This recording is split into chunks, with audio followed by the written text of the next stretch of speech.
Love is new every morning. Sabihin mo nga sa katabi mo, kapatid, bago ang pagmamahal ng Diyos sa atin sa bawat araw. Amen.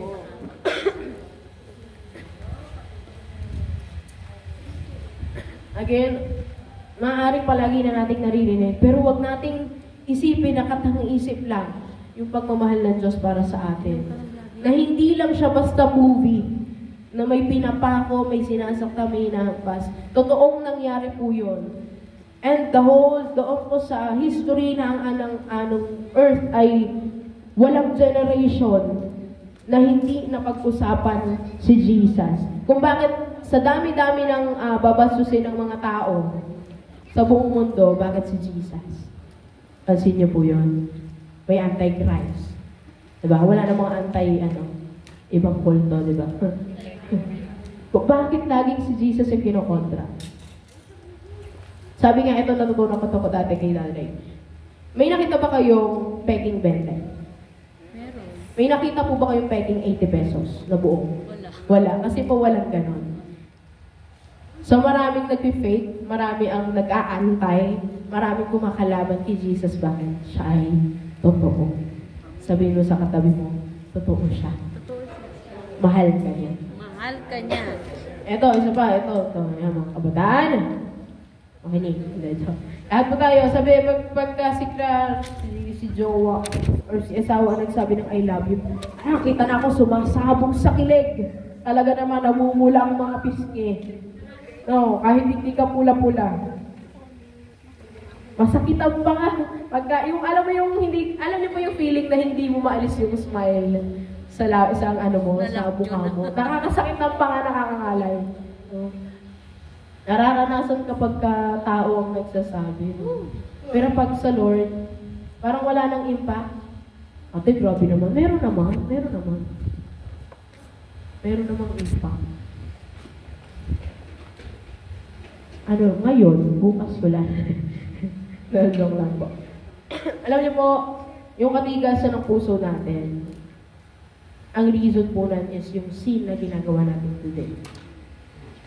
Or kanina, or kahapon, or last week.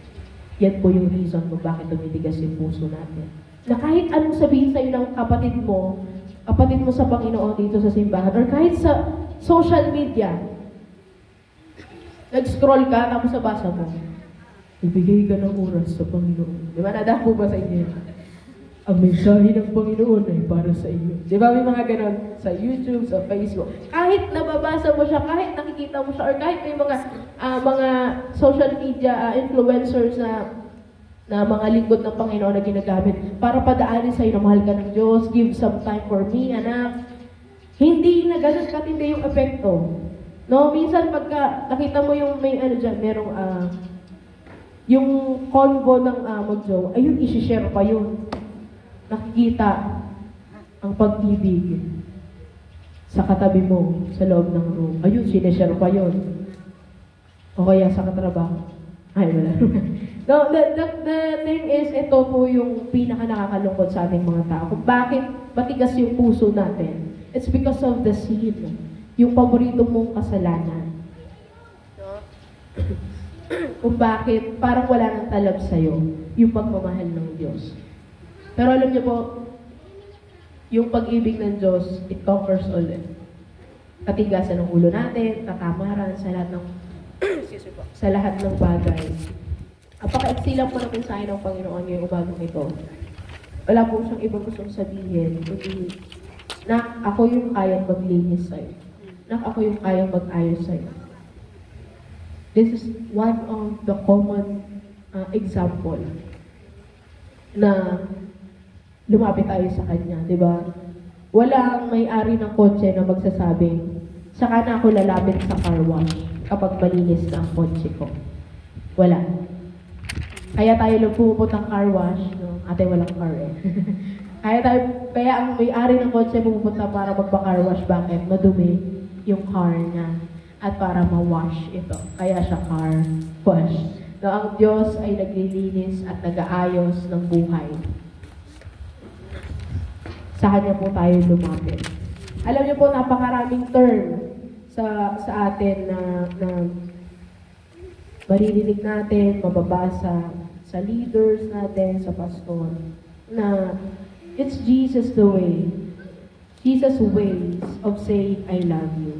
Una, do not be anxious, mga kapatid. Laging sinasabi ng ating mga kapatid sa Panginoon na huwag kang mag-alala, huwag kang ma-stress. Bakit? Anong sabi? Ang Diyos ang bahala sa iyo. By prayer, sabi dito, Philippians 4:6-7, do not be anxious about anything. Kundi sa bawat pagkakataon, bawat sitwasyon, mga kapatid, sa pamamagitan ng pananalangin, tayo magpasalamat at ang mga bagay na iharap natin sa Panginoon. Ito'y pagkakaloob niya sa pamamagitan ng Jesus. Po.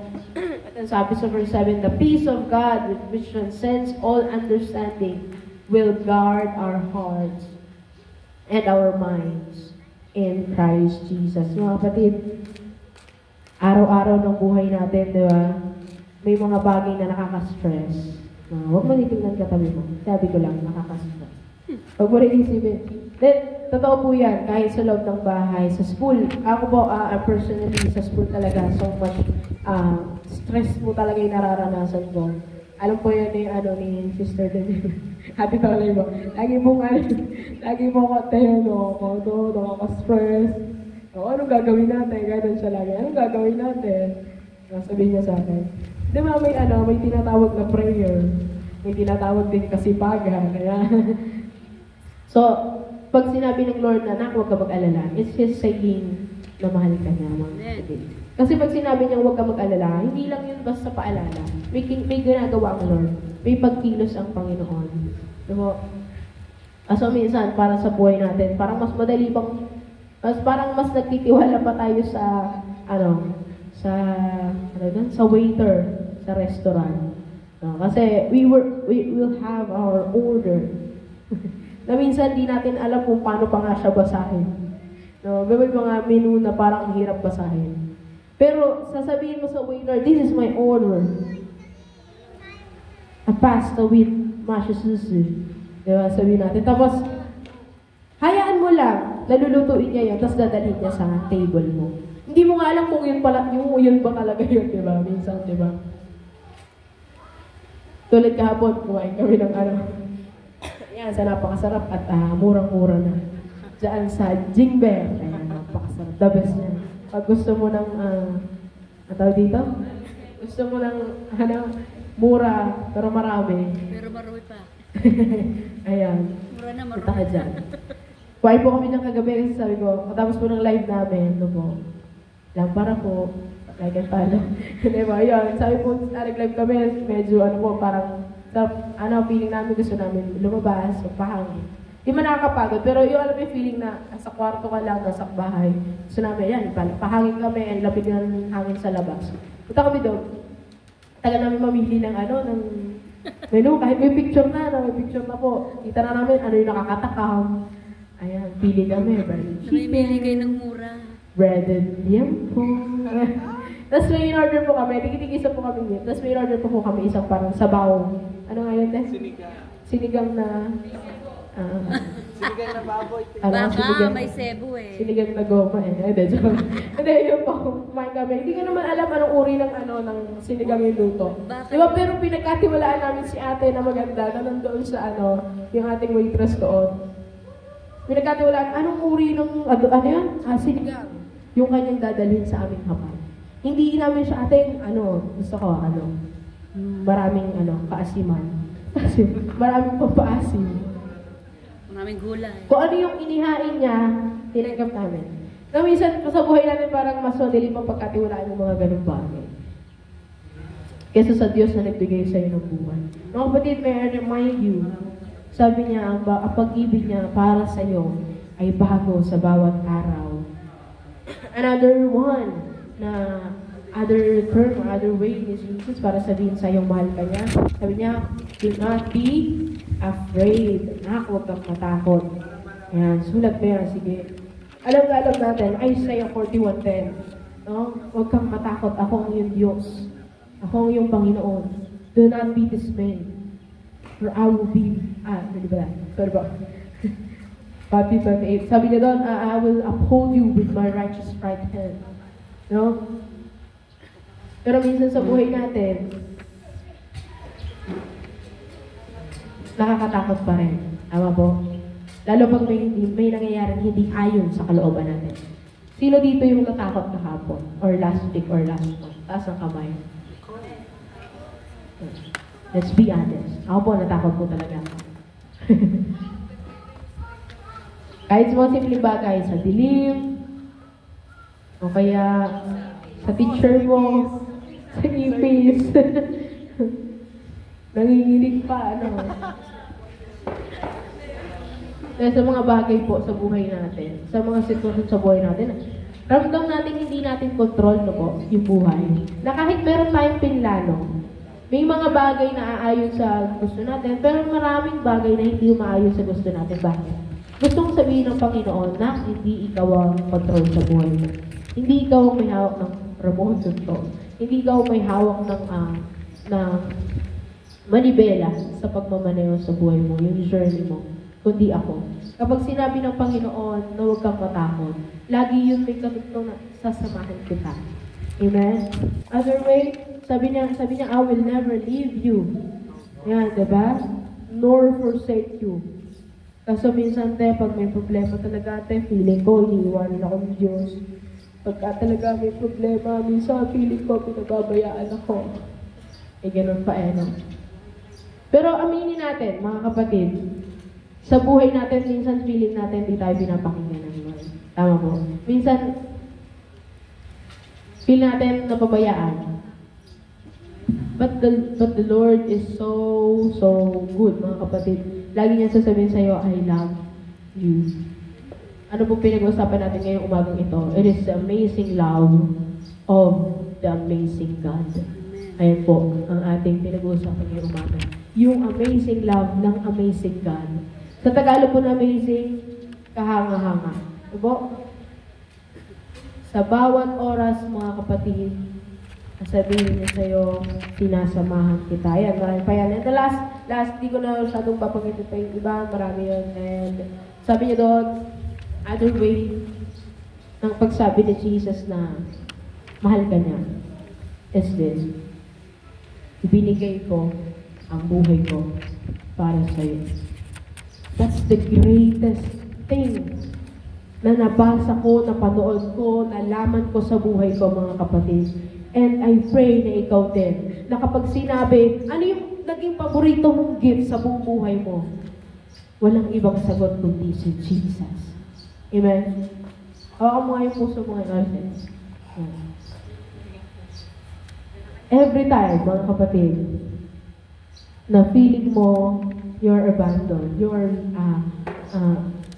forsaken, feeling mo parang wala ka nang tatakwan. Pakiramdaman mo yung heartbeat mo. Ayan. At hindi ko maramdaman masyadong dito lang sa ibang pulso.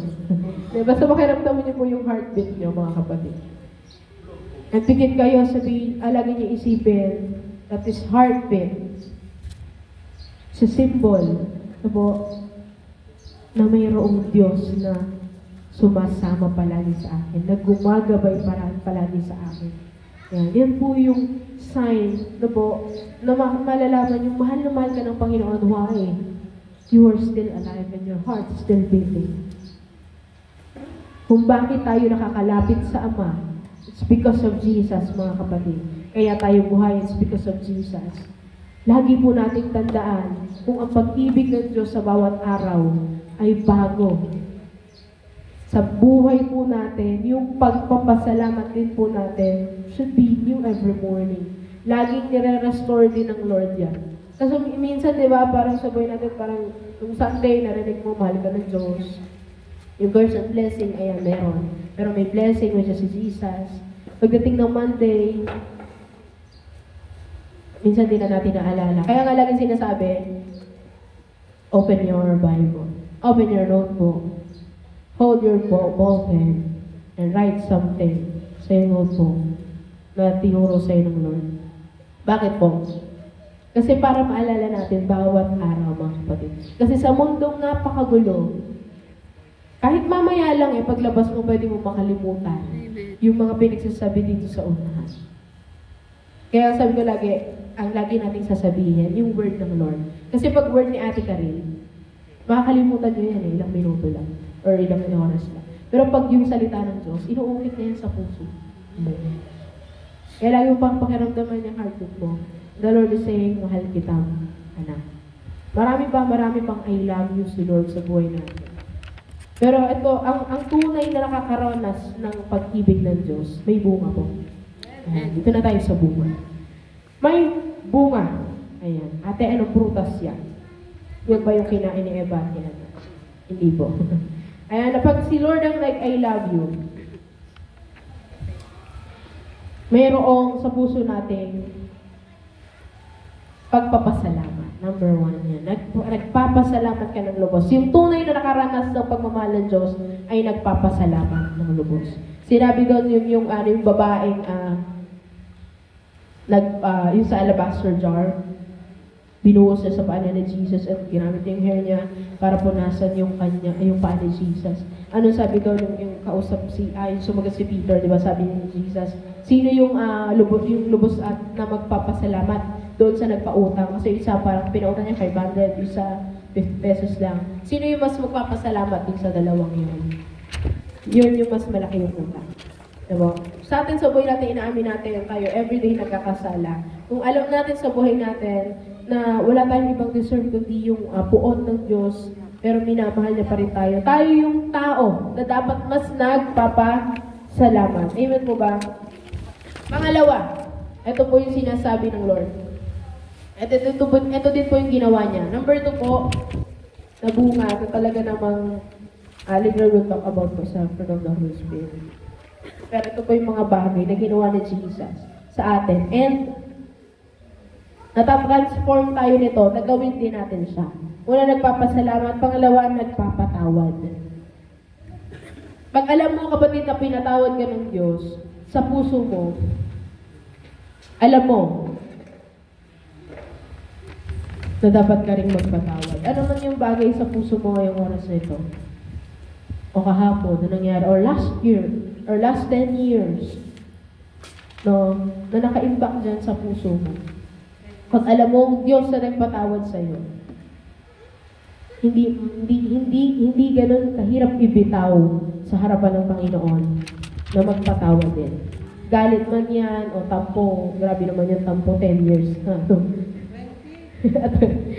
Diba po? Yun po yung lagi nating isipin. Ate, kapag po pala tunay ako pinatawad, kaya ko rin po pala magpatawad. Yan po yung katotohanan. So ate, pag po pala di ako nagpapatawad, di rin ako patatawarin ng Diyos. Sabi yan sa akin salita, diba? Sabi, sino mga nagpapatawad ay, sabi nga sa prayer na tinuro ni Jesus, patawarin mo kami gaya ng pagpapatawad namin sa nagkasala sa amin. Pero hindi po yun ang sukatan ng pag-ibig ng Diyos. Ang gusto lang po niya matuto tayong magpatawad. Minsan kasi, isipin po natin yan. At hindi napatawad ko na siya eh. Ito yung isa sa resulta kung tunay ka nagpatawad. Kaya mo siyang ipanalangin. Yan po ang katotohanan. Amen. No, hindi yung madaba po hindi po ganun yun.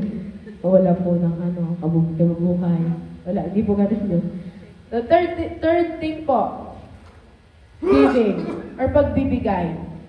Ano binigay ni Jesus para sa'yo? Buhay na walang hanggan, mga kapatid. At ang gusto ng Panginoon, matuto ka rin magbigay. May isang kabataan dito, ate, wala po talaga akong wala po talaga laman yung bulsa ko ngayon. Pasensya na po, I cannot give. No, you can. Wala kang laman bulsa mo, yung strength mo kung meron ka, yung skills mo, yung talent mo, ibigay mo. Amen?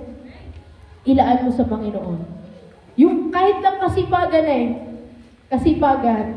yung may nakita kang yung kalat dyan, yan, pulutin. Praise God yan, mga ganyang bagay. No?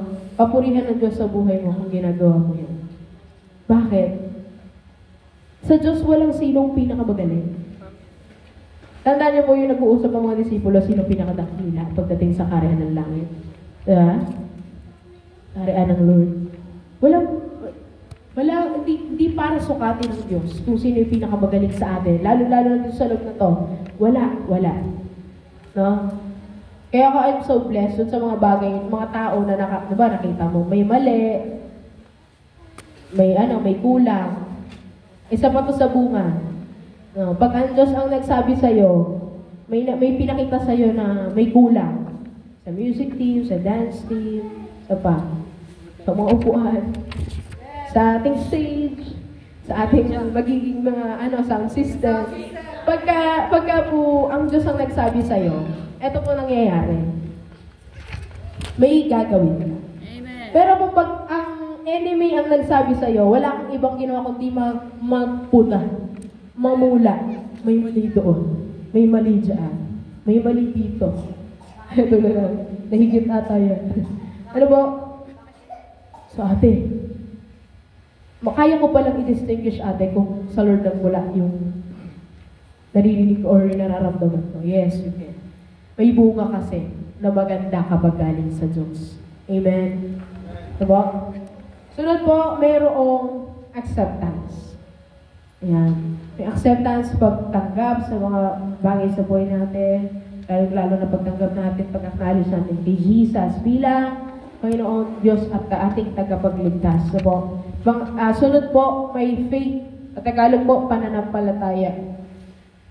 Di ka lang basta minahal ng Diyos. Naglalagay din siya dyan ng pananampalataya sa puso mo. And faith comes from hearing and hearing the Word of God. Hindi mo yan makukuha on your own. Diba? Sabi sa kanyang salita, ikaw ay naligtas sa pamamagitan ng pananampalataya. Diba? Dahil sa kagandahang loob ng Diyos, ikaw at ako ay naligtas sa pamamagitan ng pananampalataya. Ang faith pala mga kapatid, it also comes from God. No? Kaya sabi mo katabi mo, basa na tayo. Ayan. Everyday ng buhay natin. Tunay na ang pag-ibig ng Diyos ay bago sa bawat araw mo. Pangalawa. Sumunod po, hope. Ay nga, pag-asa. May pag-asa. Kahit ang dilim-dilim na lang nangyayari sa loob ng tahanan nyo, sa loob ng school nyo, sa section nyo, sa trabaho mo, kapatid, na tagal-tagal na inyong pinapanalangin, sa pamilya mo, yung mga bagay na nangyayari sa buhay. Ano mang bagay yan? No, kahit sa friendship nyo, ano mang bagay yan? May pag-asa pagka tunay mong naramdaman yung pag-ibig ng Diyos. Lagi nga to yun sa James chapter 1, verse 2 and 3 ata po yun. Sabi doon, consider po yung pure joy pag ikaw ay may pinagdadaanan. Sabi doon, paggalak ka kapag ikaw ay may pinagdadaanan. Mga kapatid, bilang tao, hindi natin maiiwasang malugmok pag may malalang problema, pag may matindi.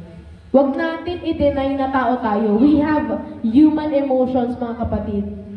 Ang meaning ng verse na yun, hindi ibig sabihin na may problema, I have to be joyful, I have to be... No, the meaning of that verse is kapag may problema ka, kapatid, yun yung oportunidad, yun yung pagkakataon na pwede mong maranasan yung pure joy.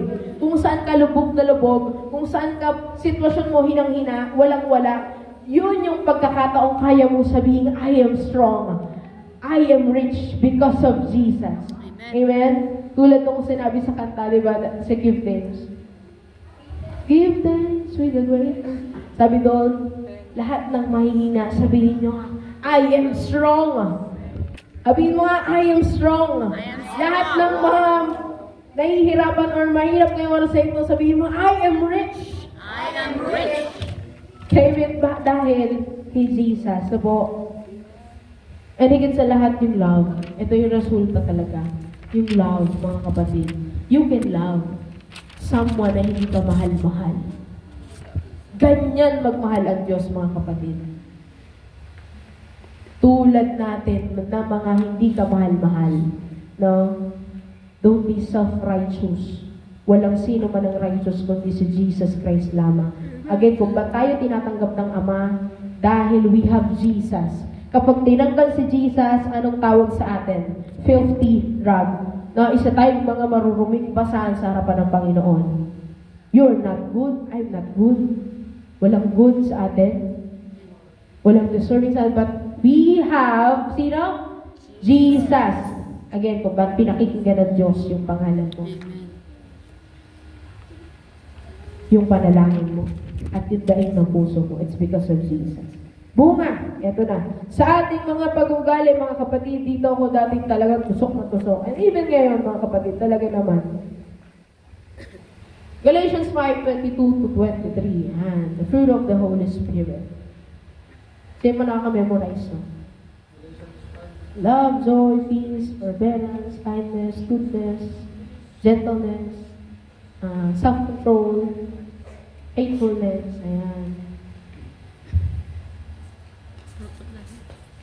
Yung love ang unang-una na bunga. Ayan, tulad ng sabi kanina, yung bunga ng banal na Espiritu. Kasi the moment, mga kapatid, na tinanggap natin si Jesus Christ sa buhay natin, the Holy Spirit na po ay nasa sa atin. Napapansin niyo ba, mga kapatid, kapag nagkakasala ka, pag nakagawa ka ng isang kasalanan, maliit man yan o hindi, nakukonsensya ka. Amen po ba? Nakukonsensya. Kasi pag hindi, nakakatakot, mga kapatid. Seryoso ako. Nakakatakot kung hindi na nababagabag yung puso mo pag gumagawa ka ng kasalanan. No? Kasi, hindi po konsensya na po, hindi si Holy Spirit.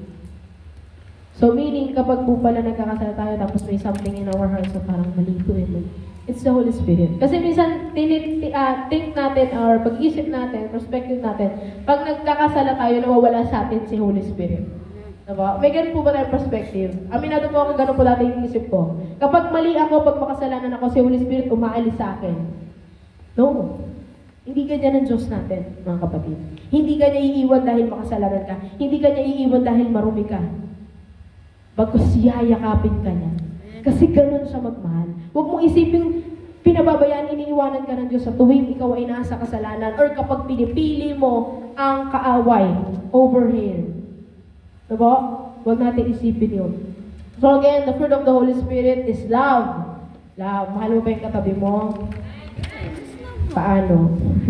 Sabi ng Diyos, again, sabi kanina, magmahalan kayo. Anong utos niya? Gaya ng pagmamahal ko para sa inyo. The love of the Lord is unconditional. Amen. Walang condition, mga kapatid. Mamahalin kita kapag ganito ka na. Mamahalin kita kapag may 1 million. Mamahalin kita kapag may sports car ka na. O kaya mamahalin kita kapag mabait ka na sa akin. No, hindi ganyan ang Diyos. Minahal niya tayo, inahon niya tayo kung nasaan tayo dati. At saka tayo niyakap, nininis. Joy. No, joy. Si Ate Joy. Ayan, joy of, sa Tagalog, kagalakan. May blessing o wala? Sinagot ng Lord man or hindi pa yung prayer mo, mayroong kagalakan. Bakit? Si Holy Spirit na yun. Tandaan mo natin sa Holy Spirit, hindi siya force, hindi siya atmosphere or anything. Siya ay persona, the third person of God. Ang Diyos ay isa, pero may tatlong persona. Ano po yun? Diyos, Anak, at Banal na Espiritu. Hindi po siya basta yung tumindig lang yung balihibo mo. Si Holy Spirit yun. Hindi po, ano po. Siya ay persona. You can be best friend with Him. Pwede kayong maging close.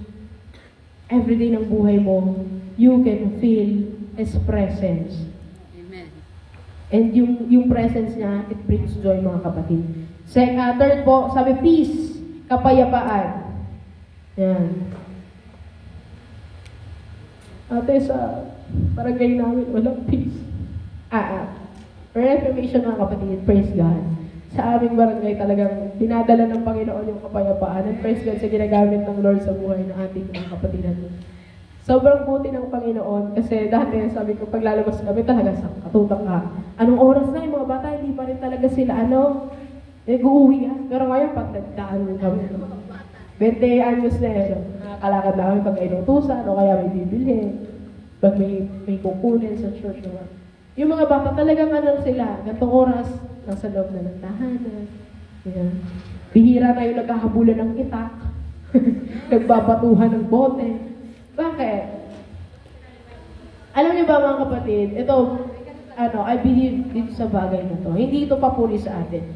Sa loob ng tahanan nyo, kung bakit nararanasan nyo yung love and blessing of God. Pinapadalo yun sa'yo. No? Kaya, sabi mo sa kayo, ano mo rin ako, kapatid? Kasi baka ikaw na nga lang yung hawak nung, ikaw na lang yung ginagamit bilang ilaw at asin sa tahanan nyo. Pag nawala ka pa, sino na? Wala na. Wala eh. No? Pundi. Mahawa ka sa sarili mo.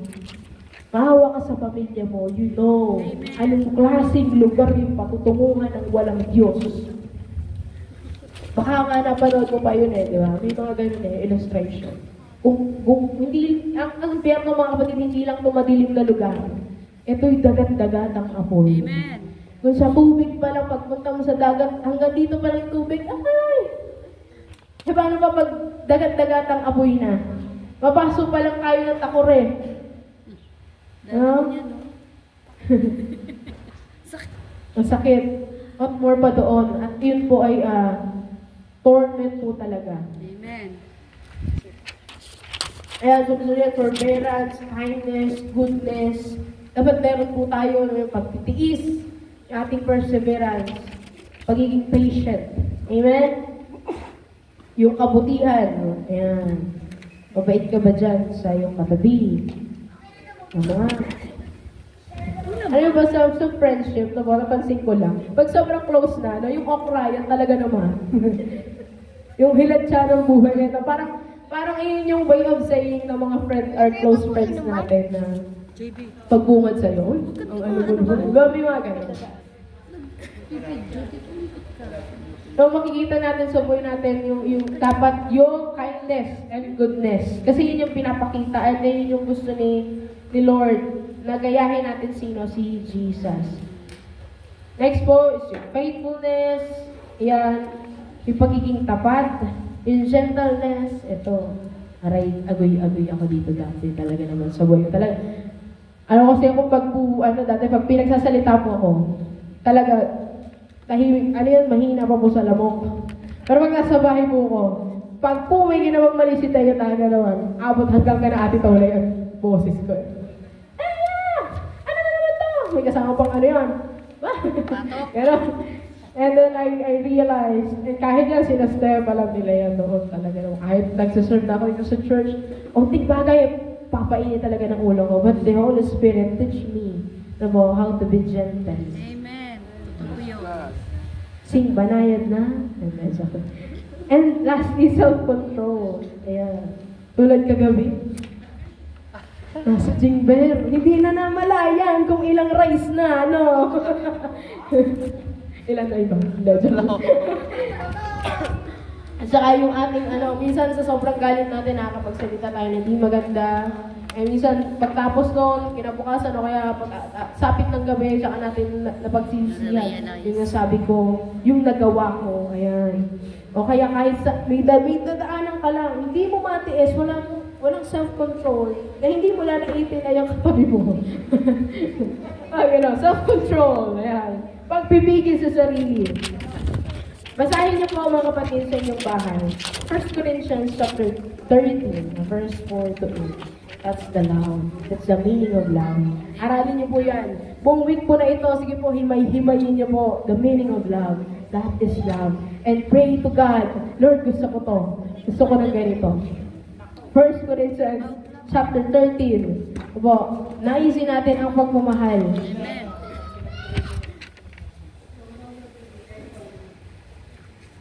Ito pa isa sa pinaka-lagi kong sinasabi sa mga kabataan. Na kung tunay natin naranasan ang pag-ibig ng Diyos, yung amazing love na yan, lagi mo itong tatandaan, kapatid. Kapag sa buhay mo nakakapag-no ka kay Lord, kapag sa buhay mo nare-reject mo si Lord, wala tayong reason para mag-no sa Panginoon. Totoo po yan. Kung tunay mong naranasan yung tunay na pagmamahal ng Diyos, that amazing love of amazing God, wala kang reason para sabihin, no po ngayon, Lord. Hindi po muna. Bakit? Kasi lubos kang nagpapasalamat. So, kung may mga bagay sa buhay mo na nakapag-know ka sa Lord, repent about it. Amen. And ang Diyos ay napakabuti. Ang Diyos ay nagpapatawad. He listens, mga kapatid, nakikinig po siya. And higit sa lahat, lagi po natin tatandaan, ang pag-ibig ng Diyos nagdidisiplina. Amen. It disciplines us. Sa buhay natin kung bakit para minsan feeling natin may pagpapalo dahil may sinasabi si Lord. No? May gusto siyang ituro. Ang Diyos, hindi ito yung pagmamahal na susubuan ka palagi. Lagi nga sinasabi, ito yung isa sa example, pag humingi ka sa Lord ng cake, ano ibibigay niya sa'yo? Yung ingredients. Ikaw ang luto. Ikaw ang gagawa. Pag humingi ka ng isang scenery sa Lord, ang ibibigay niya sa'yo is a puzzle, pieces of puzzle. Ikaw yung magbubuo. Meaning, ang Diyos hindi niya tayo bibigyan. Kaya sa buhay mo, kapag parang feeling mo, batak na ako sa pasensya, Lord, grabe yung kapitbahay ko. Ano na yung pasensya ko talaga. O kaya naman, Lord, grabe na yung pagmamahal ng puso ko. Kasi yung kapitbahay din namin, puro kapitbahay, kawawa naman yung kapitbahay na. Sira na lang yan. Yung kapatid naman. Okay, kapatid naman, yan talaga naman, araw-araw ng buhay ko. Diba, pag nakikita natin sa buhay natin na parang tayo, hinahasa, Amen. para mas maging matalino. Amen. Pagpasalamat ka sa Diyos. Kung sa buhay mo, parang, etong ay isa sa pinaka-nasabi ko nga to sa isa sa kabataan. Sabi ko, praise God, sanay kang walang laman ng bulsa mo. Kasi kapag nagkaroon niyang kahit maliit, lubos kang magpapasalamat. Amen. Pansinin niyo ang mga sobrang yayaman. Hindi po lahat, no? Meron lang. Sobrang yayaman. Pag may napulot na piso, babalik ko yan. Pag meron kang nakita sa pulsa mo na laman o wallet, parang ang common na, no? Hindi lahat, no? Pero yung mga bagay sa mga makumundong nakikita natin, sabi nga, daw favorite daw sila ng Diyos. Kung ba daw sila pinapayag? No, that's not true. Walang paborito ang Diyos. Lahat tayo ay mahal niya, pantay-pantay.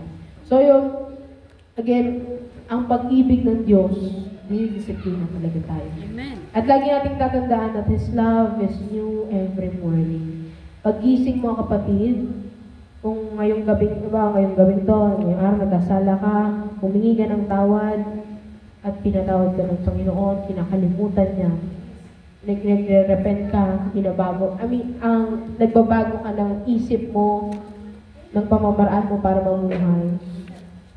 Ang Diyos, sabi niya, I will restore you. Diba? So, Jeremiah nga doon, sabi ni Lord to, hindi ko na pakikinggan ang inyong mga dalangin. So, kumbaga sa madaling salita, sobrang titigas ng ulo nyo. Sobrang titigas ng ulo nyo. Mga sumasamba sa Diyosan. Hindi ko na pakikinggan ang inyong mga daig. Anong sabi doon? Judah tayo. If I'm not mistaken, sabi doon, O Diyos, ganito ka mapagmahal, lumalapit kami sa iyo. Pakinggan mo daig namin. Anong sabi ng Lord? Tinaboy niya ba? Hindi. Anong sabi niya? Kung magre-repent kayo, I will restore you.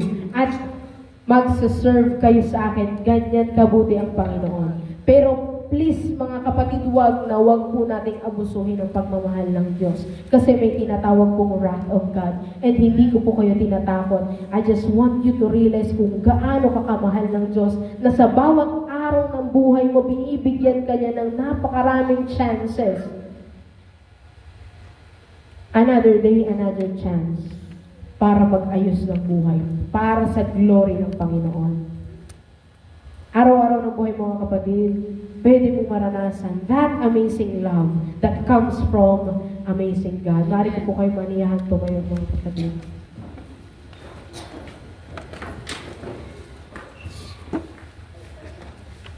Let us feel the presence of the Lord. Sige po tayo pumikit, panandalihan.